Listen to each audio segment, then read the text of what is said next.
Telugu Desam party నాయకులు డొక్కా మాణిక్యవరప్రసాద్ గారు గౌరవ చంద్రబాబు నాయుడు గారు ప్రవేశపెట్టిన పథకాలు కానీ గౌరవ లోకేష్ గారు ప్రవేశపెట్టిన పథకాల గురించి కానీ అద్భుతంగా మాట్లాడుతుంటే అది జీర్ణించుకోలేక వైఎస్ఆర్ కాంగ్రెస్ పార్టీ నాయకులైన మందపాటి శాసగిరిరావు గారు ఆయన మీద వ్యక్తిగత దూషణ చేయడం కూటమి ప్రభుత్వంగా మేము దీన్ని తీవ్రంగా ఖండిస్తున్నాం.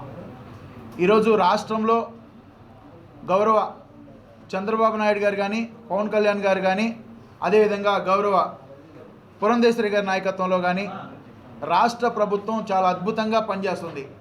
ఈ 2 నెలల్లోనే ప్రజాపాలన ఏ రకంగా ఉందో గౌరవ చంద్రబాబు నాయుడు గారు చూపిస్తున్నారు. దీన్ని జీర్ణించుకోలేక వైఎస్ఆర్ కాంగ్రెస్ పార్టీలో ఉన్న కొంతమంది గూండాలు దళిత వర్గాల్లో ఒకరికొకరు చిచ్చుపెట్టడం కోసం రాజకీయ పదవులు ఎరవేసి మందపాటి శాసగిరి లాంటి వ్యక్తులని ఉసుగొల్పి దళిత వర్గాల్లో గొడవలు సృష్టించడం కోసం క్రియేట్ చేస్తున్నట్టు మాకు అనిపిస్తుంది. మనం అందరం ఐక్యతగా ఉండాలి. రాబో రోజుల్లో కూడా రాజకీయాల్లో ఉండొచ్చు, గౌరవప్రదంగా మాట్లాడాలి. ఆంధ్రప్రదేశ్లో ఉమ్మడి రాష్ట్రానికి మంత్రిగా చేసి మాలా మాదిగ వర్గాల్లో అందరితోటి బాగుండే వ్యక్తి గౌరవ డొక్కా మాణిక్యవరప్రసాద్ గారు.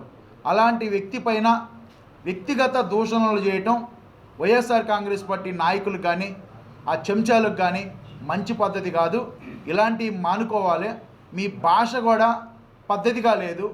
ఆ భాష కూడా కొంతమంది సోషల్ మీడియాలో కానీ వ్యక్తిగత దూషణలు చూస్తున్నారు.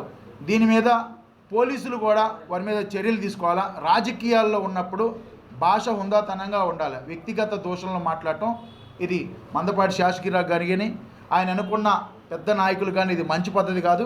ఇలాంటి పద్ధతి కొనసాగితే ప్రభుత్వ పరంగా చర్యలు తీసుకోవడానికి కూడా కూటమి ప్రభుత్వం వెనుకాడదని మేము భారతీయ జనతా పార్టీ తరఫున తెలియజేస్తున్నాం.